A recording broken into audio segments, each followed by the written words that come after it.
Welcome to the Shark Tank Podcast.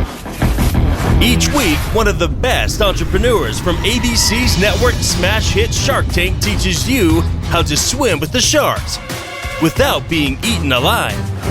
And now your host, serial entrepreneur, TJ Hale.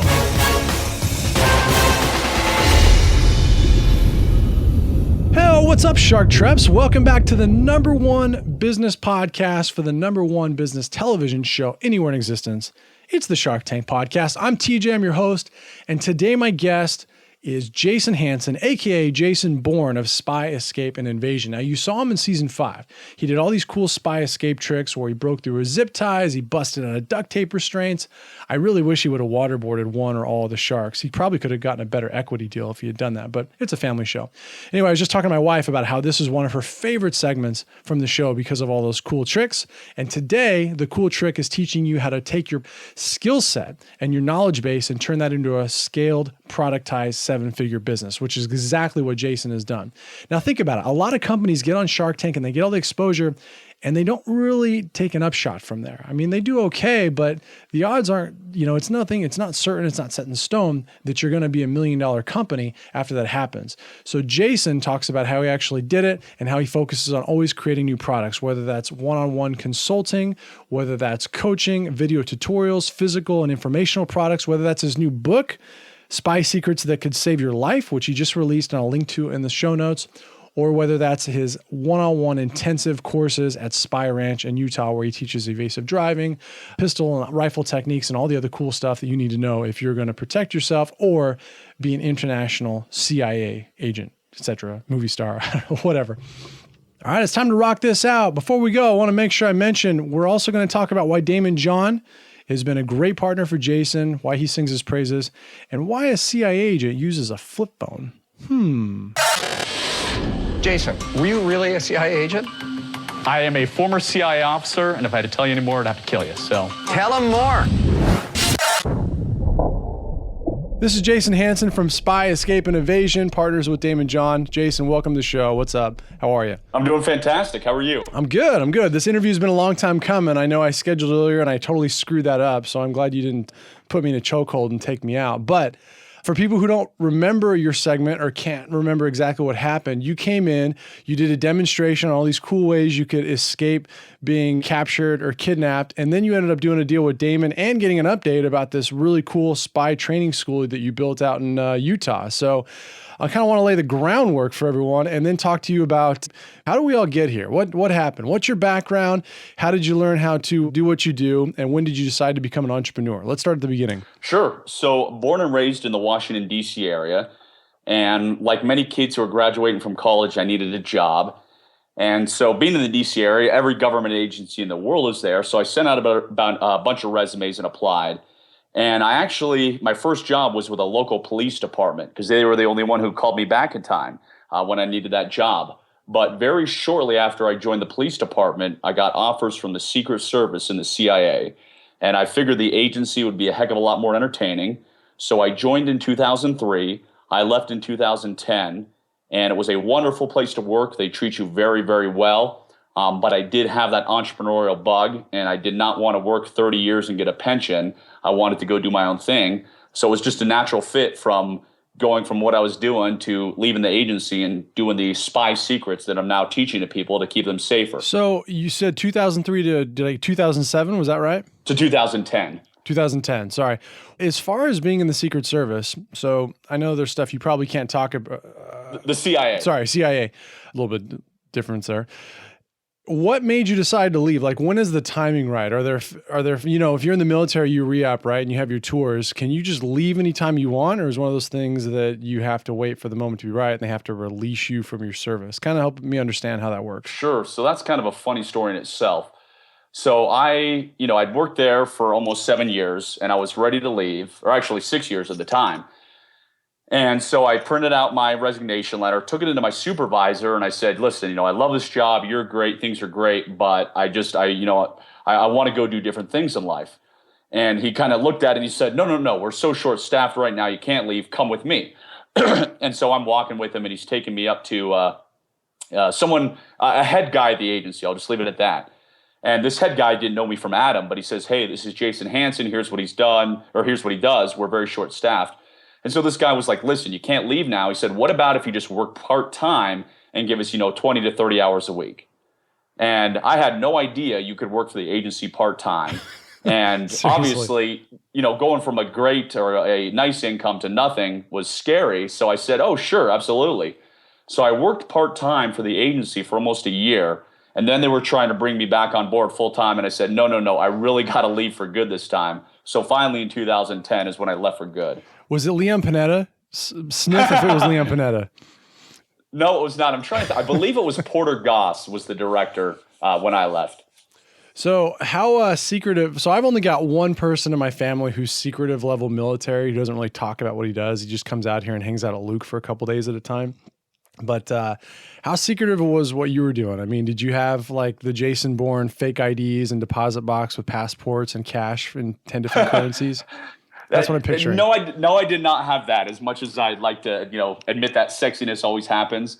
But of course, I did secretive stuff, and I'm going to be very vague just because I just released a book called Spy Secrets That Can Save Your Life through Amazon and Barnes & Noble. And I had to send that book to the agency to review to get their approval to release it to make sure there was no classified info.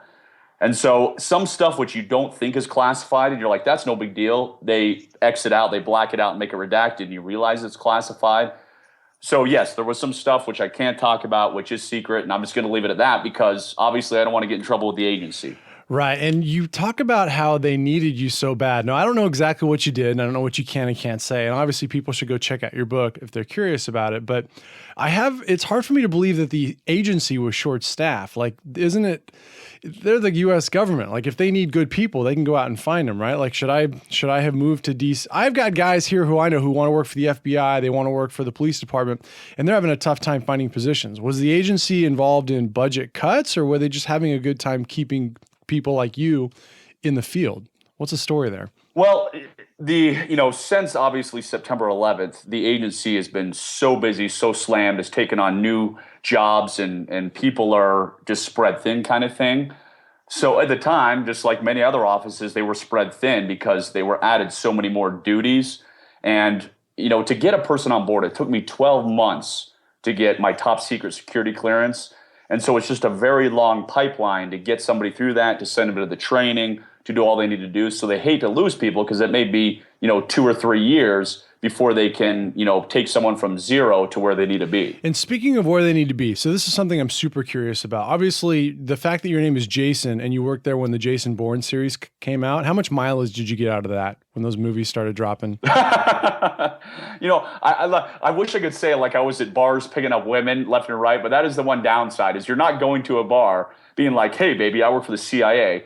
You're pretty much going to the bar and making up some bland cover story like, oh, yeah, I do marketing, or, I'm an accountant that nobody really wants to ask more about.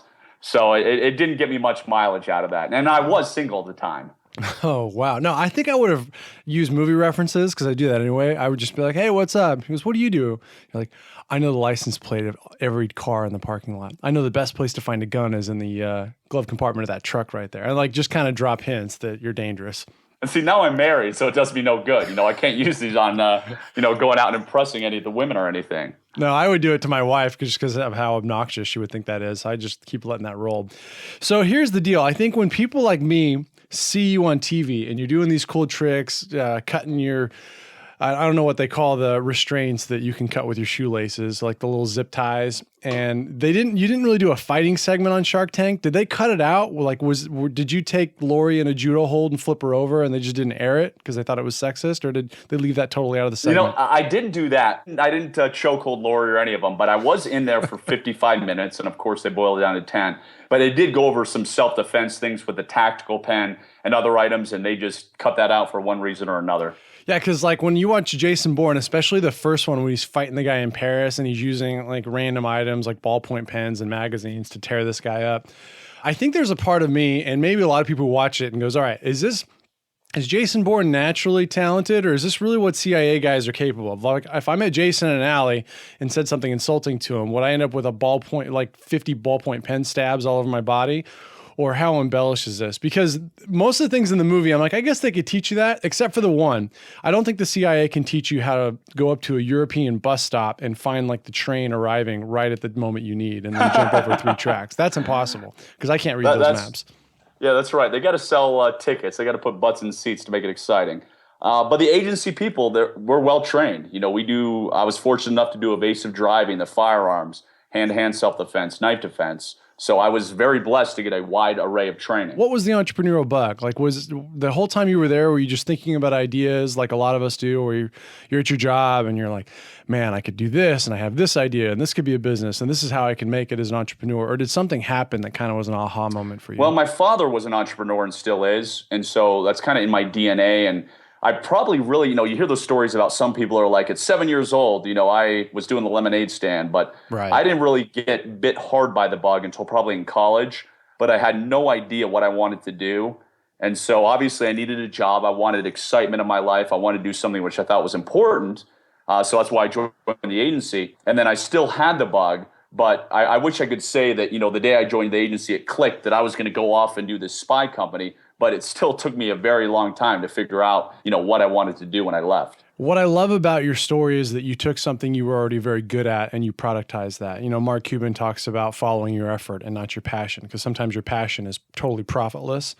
But and this is a lot of what we do as online entrepreneurs. Like if you had to start over tomorrow and if you only had $500 or you didn't know anybody, what could you do to make $1,000? What do you know? What knowledge could you sell or product could you create? And here you are basically taking all the sum of what you've learned and turning that into your business. How did you start out? How did you say, all right, I'm going to cut the cord and I can make this work and here's how I'm going to do it? Like how scary was that process? Well, at first I was doing mostly corporate gigs. So I would, a CEO would hire me and I'd go train him. And then he'd say, whoa, my wife needs this or my daughter needs this. So originally it was just, CEOs, executives, celebrities, people like that. It slowly morphed into doing the, everyday civilian, quote unquote. And then, of course, after I was on Shark Tank, that's when it really introduced it to the masses. And that's where, every background now is taking my training. So again, I wasn't some brilliant mastermind who had it planned from day one. As it just morphed like many businesses do from these CEOs to their, family members, wife, daughter, kids, and then to, now everybody's doing it. And as I said when, before we got on, now we're franchising spy schools all over the country because fortunately we are so busy and I can't be in 100 places at once. So you were essentially, when you went on Shark Tank, you were still kind of a freelance consultant of sorts. You were kind of just working with people one-on-one? Well, I was doing that, but I still had my spy courses. So I was, I put 75 to 100 people in a room and do a spy course. And these are ones all over the country that I'm doing. So it's my 2-day where you learn how to pick locks, escape duct tape, become a human lie detector, detect surveillance. So I was doing that, but I wanted to learn how to kind of take it to another level, obviously, because as I said, I can't be everywhere. And I really wanted to grow this business and train more people, hence why we're franchising spy schools now. So let's talk about how you got on Shark Tank. Was that was this something, and I always ask this, like was it something that was effervescing or were people going, hey, what would be really cool if like you did this on TV? Or did you always know that you were going to try out and roll the dice for it? I didn't always know. A friend of mine was like, listen, you should apply for Shark Tank and, watch a show and loved it. And so one day, and I was, again, fortunately, my business was already doing, good. It wasn't like I was going homeless or anything. So one day in between my busy day, I got online, I filled out an application. And after that, I totally forgot about it because it was probably 4 months had gone by. And then I think I got an email that said, hey, we got your application. We want you to create a video for us and we want you to fill out 10,001 pages of paperwork. And then I was like, oh yeah, holy smokes, this dream could actually come true. And then I filled out the paperwork and then I had to have my background checked, my credit checked. So it was a long process. It was, almost like having to get your top secret security clearance. That's actually one of the better analogies I've heard for it. That's pretty funny that came from you. So for people who can't recall exactly, this is in season 5, later in the season. I think you aired in February of 2014. And you went in asking for $100,000 for 15% of your business. Now, at this point, like you said, you have your courses, you're doing consulting, but your pitch is to set up your first big spy training camps, for lack of a better word, which you basically did with Daymond after the fact. And some of the criticisms or constructive feedback you got were that you were lacking business experience, you were lacking marketing expertise, and Kevin said that Mark should charge you for rewriting the business plan. So I think actually one of the most valuable things that happens there, and you can correct me if I'm wrong, is that you get these sharks to basically say, "Here, if I were you, here's all the places where there are holes that you need to fill up." What other information or insights came out of your actual segment and negotiation with the sharks? Sure, and you're 100% right. They came down hard on me, and they were telling me, "No, this is a dumb idea," or "This is horrible." And I admitted to them, and I believe this didn't get cut out. I said, "Listen, guys, I am not the business expert. I'm the expert in the training and the spy skills I teach. If I was the business expert, I wouldn't have wasted my time coming on here. I would already have, a $100 million a year business." So I 100% agree with them that they had the business knowledge that I didn't. And, one thing that did get cut out is we have 320 acres at Spy Ranch now. As I told them, I didn't expect 80,000 people a year to come out there. This was for people who were serious about their safety. So the people, the executives or whomever that really took it seriously. So my business really actually didn't change that much based on any of the advice they gave me, because after Daymond and I became partners, we kept doing this spy training all over the country. And then we did start the ranch where we have people come in there.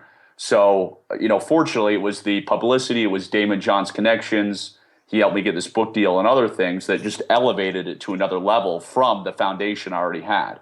And if I remember correctly, what you're talking about was they wanted more of a mainstream foot traffic-y metro area spy ranch, right? Whereas you wanted one out in the boonies that people would actually be a destination location for high rollers and people who are willing to pay for your level of expertise. Is that about right? Yeah, I believe you're right. And then Mark Cuban, and again, I can't remember if this was in there, wanted me to do a kind of a Tough Mudder thing for a much lower price, where you're getting people on this obstacle course or something. So that didn't interest me. But the spy schools, the 2-day spy training, we do all over the country. So we go to LA, we go to, Chicago, any major city. And so that is already in there. And we do that. It works great. And then the serious people come out to Spy Ranch where they take the evasive driving.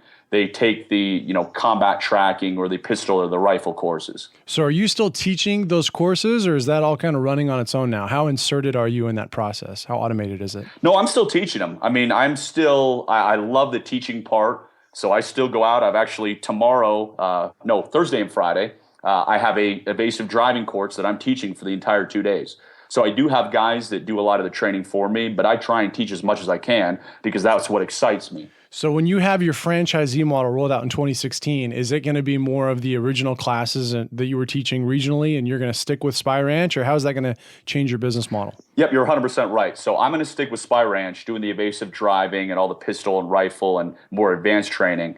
And then all the spy schools around the country are going to teach how to escape duct tape, how to pick locks, how to detect surveillance. They're also going to teach home defense, like how to make your home like a CIA safe house, and also self-defense with a tactical pen and other tools. So they're going to have about 5 different classes they can train. And then if people want the more advanced training, then they can come out to Spy Ranch. We don't spend a lot of time on the show talking about franchising because most of the entrepreneurs aren't at that point yet, or they're not interested in it, or they can't do it.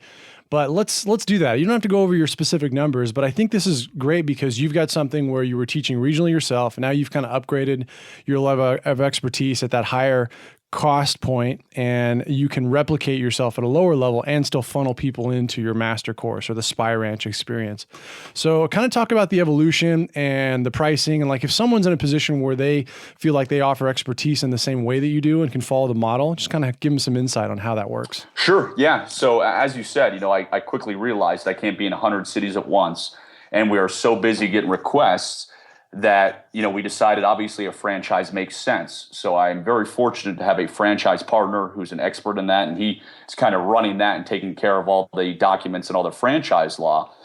But the way it works is they're obviously going to have to be heavily vetted from me.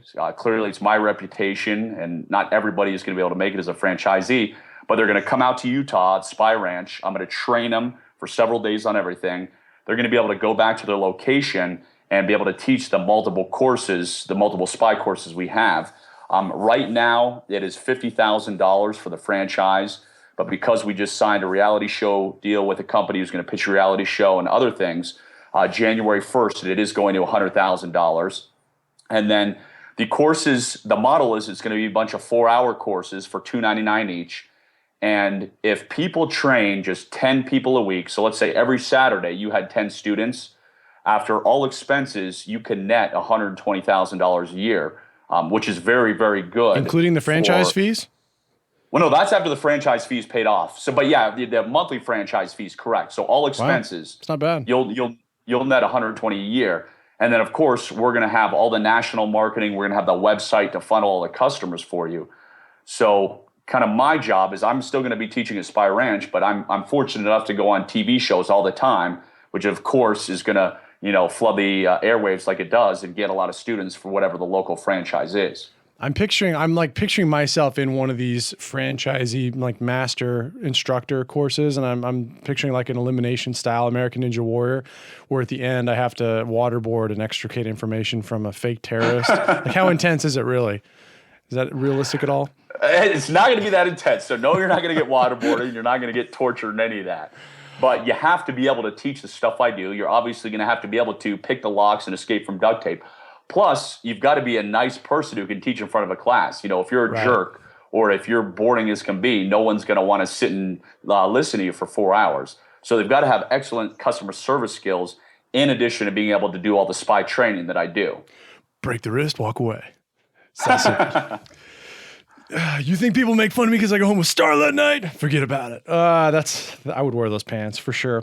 Let's talk about the objective going in. So you got to deal with Daymond. You did admit you got beat up a little bit, but I don't think that's a bad thing. I mean, when you're starting out, that feedback is priceless. But the valuation, you actually got an offer from Lori and an offer from Daymond. Tell me about your optimal situation going in and how Daymond has been now as a partner. Sure. So going in, actually, I wanted Daymond or Robert. Those were my two choices. And I did more research on these guys than probably anybody's done in the history of Shark Tank.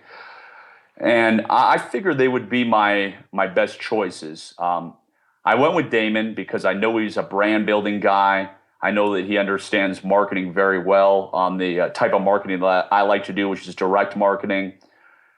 So I took the deal. I can't even remember now. It's been so long. I think he offered me $150,000 for 45% of the business, which is what I accepted. Yep. And he was great. He was, you never know, obviously, what these guys are going to be like behind closed doors, but very down to earth, incredibly friendly. Before, we used to talk all the time. I had his cell phone number. I could call or email him. Of course, now that we've been together longer and I'm so busy, we just talk when stuff comes up. Right. But the book that just got released by Penguin Random House last month, he helped me get the book deal, so he was instrumental in that. And another thing that I really like about him is he never says like, this is the way you have to do it. He's like, listen, this is your business. Here's the suggestion. Here's how I would do it. And of course, the majority of the time he's right because he's worth $1 gazillion and I'm not. But he's not overbearing and not anything like it's this way, my way or the highway. When I work with my internal consulting clients on Shark Tank stuff and they ask, who should I work with? Who's the best shark? And I always say, it's not really in terms of who the best shark is. I look at more of who has the fewest amount of horror stories that have gotten out. And that's in jest, but I don't hear anyone that works with Daymond that's not a big overall, I think everyone's pretty happy with him. So that's good to hear that you feel the same way. Mm-hmm. You're right. I have those horror stories that I have heard that I won't go into because some of them have been shared to me by Daymond about other sharks. But yeah, sure. I think I definitely made the right choice. Yeah, so that's good to hear you together, and he seemed to have a lot of belief in you. I thought it was interesting. You got your update, and Daymond joked about how he thought you were crazy for wanting to do the deal in Utah, and you had to actually convince him, and now he's a believer. So how was that built up and elaborated or exaggerated, or was that legit? Did you really have to go out there and convince them, look, I'm going to dig a big hole in the ground out here, put some cones up, and this is going to work? I promise. Well, of course I have to make it sexier, more exciting for TV. But I basically said, Daymond, I know this is going to work, and he was like, he was like, all right, then go ahead and do it. So I did it. And then of course it worked. And we have people flying out here all the time for the courses. So like I said, the good thing about him is he doesn't really push back. He says, all right, if you want to try it, go ahead. Here's what I would do. And then you go ahead and do it. Talk to me about competition, Jason. Usually you get knockoff artists, you get people who jump in, start stealing your keywords. They pop up as soon as you air on Shark Tank. There must have already been people doing this. How do you kind of distinguish yourself from the pack and make sure this franchise model is going to be scalable going forward? and sustainable? Sure, good question. I'm fortunate that I can say this, most people won't believe it, but that I literally have no direct competition. When I mean direct, there is no XCI guy teaching spy secrets that can save your life. I've taken this to the masses. I'm the only one doing it. Now, as far as indirect competition, my competition is the Navy SEALs who are teaching the shooting classes or the Navy SEAL stuff. And then my other competition is the survival guys who are teaching, here's how to make a fire 10 different ways in the outdoors. Here's how to make your off-the-grid home and cook a rabbit over kind of thing. The Bear Grylls crew, Right, here's how to survive on yes. your own urine for 2 weeks straight. Yep. So those guys are my competition, but again, they're not direct because I'm teaching the spy secrets and nobody else is. I'm surprised to hear that. I would think that everyone who leaves the CIA and did something similar is potentially a competitor with yours. I mean, if they have the same entrepreneurial ambitions and the same skill set. You hit the nail on the head, though, is the same entrepreneurial ambitions. So I get guys, I'm fortunate that, a ton of guys who are ex-CIA work for me and work with me, and they leave the agency and they don't have the entrepreneurial ambitions. They just want to come and teach the courses. So I'm able to have this constant stream of very skilled people who can help me do things with my company. You mentioned there's two things I want to talk about. One is the digital marketing and the website optimization and the things you did to really kind of knock it out of the park after Shark Tank. I think that'll be useful for everyone to hear.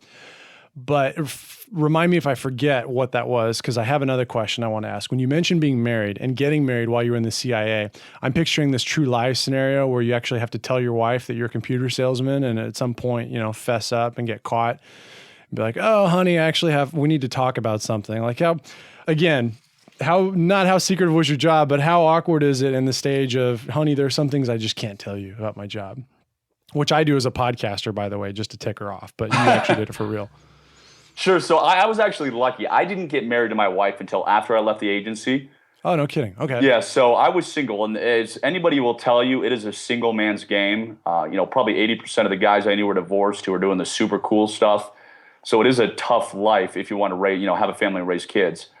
So when I left the agency and met my wife, I was able to tell her, hey, I'm ex-CIA. But yes, there are things that I still can't tell her, and it's funny. A group of people were asking me the other day, like, listen, if your wife was on her deathbed and she asked you some questions, would you tell her? And I said, of course not. It's confidential information. I signed a secrecy agreement. Nothing's going to change that. And what if some miracle she wakes up, then I have to live with that for the rest of my life. So there's some stuff she'll never know. And let's be honest, I love hypotheticals as much as the next joker. But if you're in your deathbed, is she really going to want to ask you questions about the CIA?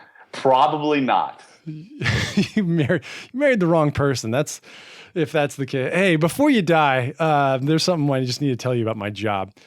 Yeah, that's weird. So the other one, let's talk about your marketing platform. So obviously, I know some guys inside of Shark branding. I mean, I know Ted, I know Cliff, and we've talked about how you've been the model for kind of helping people make sure that they really capitalize on the Shark Tank tsunami.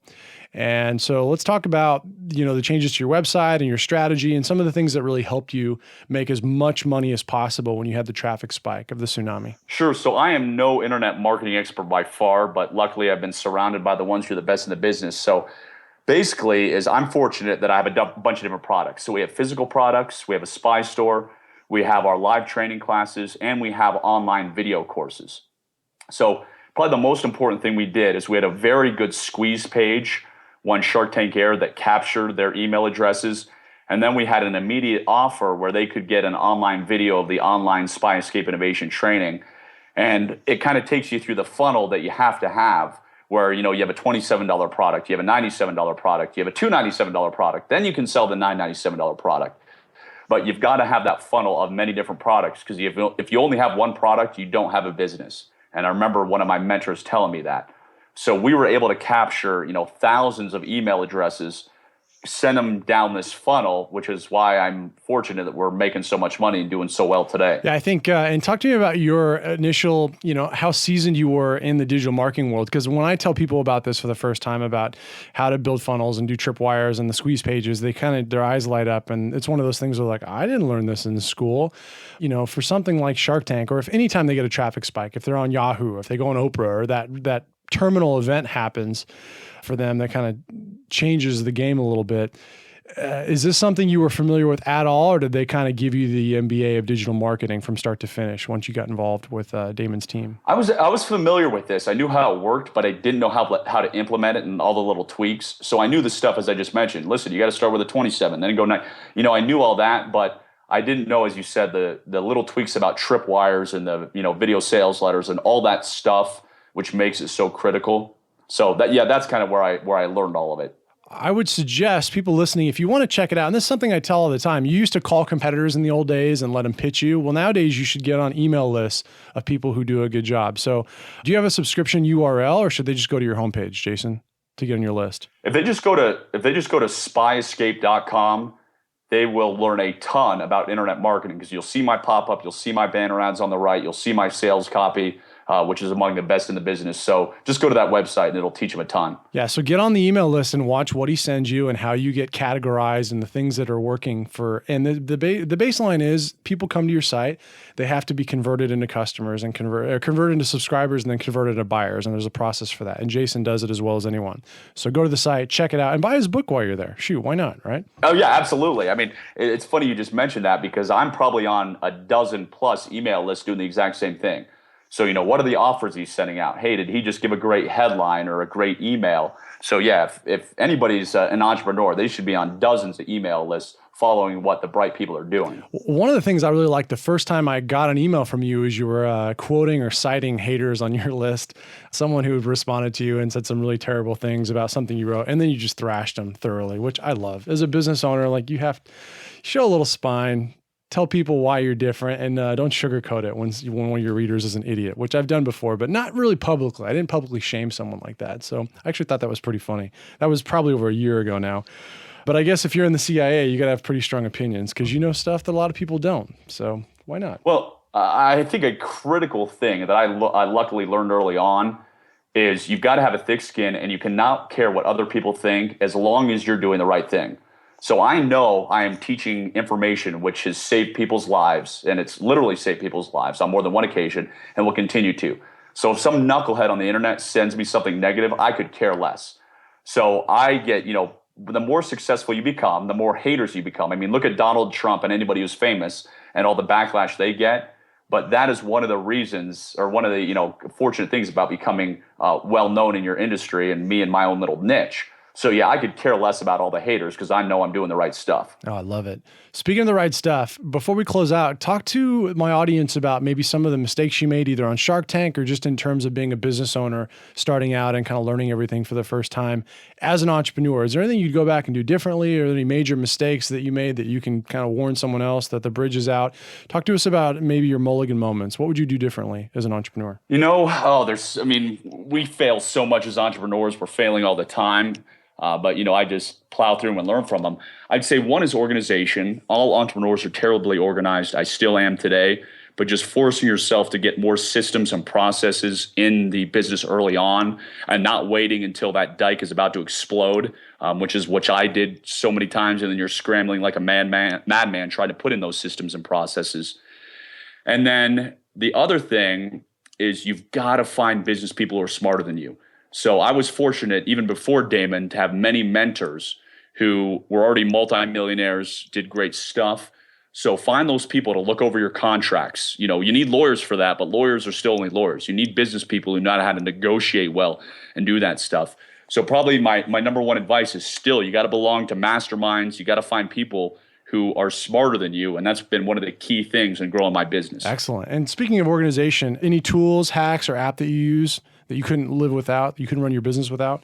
Hopefully something new that we don't even know about yet. I am probably one of the few guys on the planet who runs a 7-figure business with a flip phone. I don't own a cell phone.